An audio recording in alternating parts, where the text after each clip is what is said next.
بالله من الشيطان الرجيم بسم الله الرحمن الرحيم والصلاة والسلام على رسول الله وبعد. Musulmans, mes frères, nous sommes heureux de vous retrouver encore nombreux pour cette nouvelle vidéo.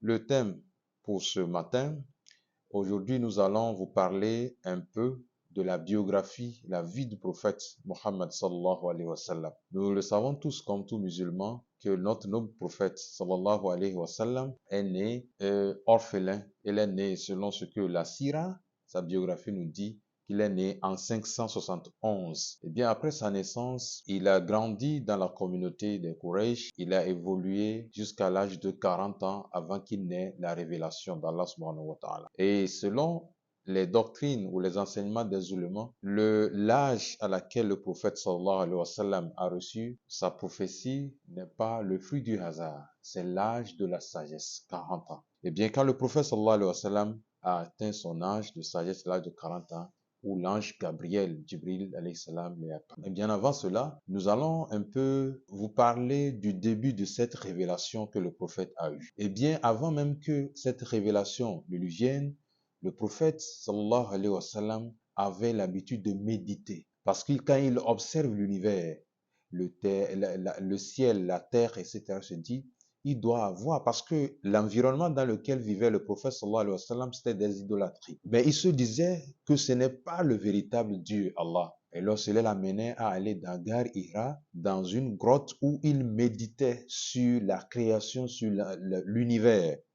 Eh bien, c'est dans cette méditation-là qu'un jour, l'ange Gabriel où il dit, Iqra, bismi rabbika alladhi khalaq, lis au nom de ton Seigneur qui a créé. C'est pourquoi on nous dit que de tout ce que nous avons comme sourates dans le noble Coran, dans le Saint Coran, les 114 sourates, le premier verset révélé au prophète de l'islam, c'est la sourate Alaq, où le prophète, où l'ange a dit au prophète de lire. De là même, on peut passer à une autre dimension de la chose. On ne peut pas évoluer, nous l'avons dit dans la vidéo précédente, pratiquer notre religion dans l'ignorance. La lecture nous amène à chercher la connaissance. Vous voyez que le prophète sallallahu alayhi wa sallam, les débuts de cette mission divine qu'Allah subhanahu wa ta'ala a confiée, non seulement pour les Quraysh, mais pour toute l'humanité, n'a pas été facile. Le parcours était vraiment jonché d'embûches, d'embuscades, de persécutions. Mais le prophète de l'islam, parce qu'il avait la protection d'Allah subhanahu wa ta'ala, il a franchi toutes ces étapes-là et est arrivé à faire passer le message. L'appel à l'islam du prophète sallallahu alayhi wa sallam a commencé petitement. Aujourd'hui, nous parlons de la loi de proximité.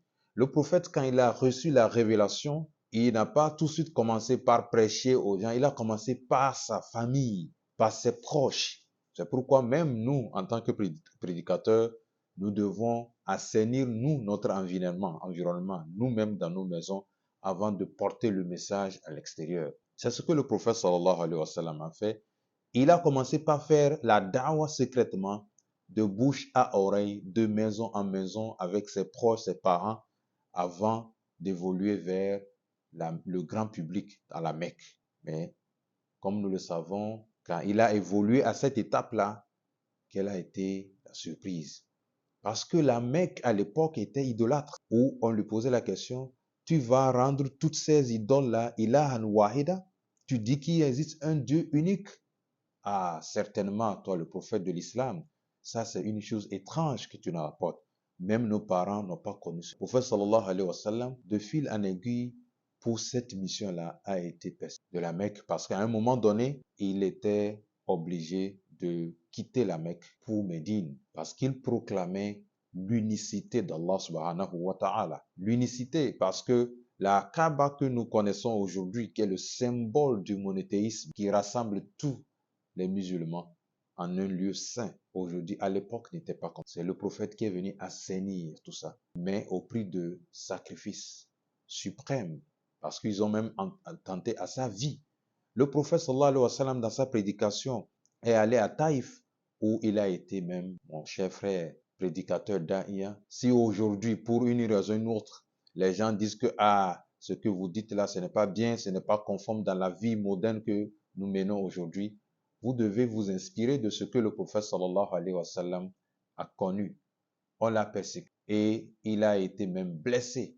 On a même voulu l'éliminer physiquement parce qu'il proclamait l'unicité d'Allah subhanahu wa ta'ala. Mais parce qu'il était persévérant, parce que c'est une mission divine qui lui était assignée, il a quitté malgré lui sa terre natale, la Mecque, pour Médine, où ils l'ont accueilli. Mais des années plus tard, il est revenu à la charge pour reconquérir la Mecque, où il a vraiment propagé l'islam, où c'était la victoire éclatante pour l'islam. Musulmans, mes frères, le prophète de l'islam, sallallahu alayhi wa sallam, c'est le prophète de l'islam, mais il était dans la continuité des prophètes qui l'ont précédé.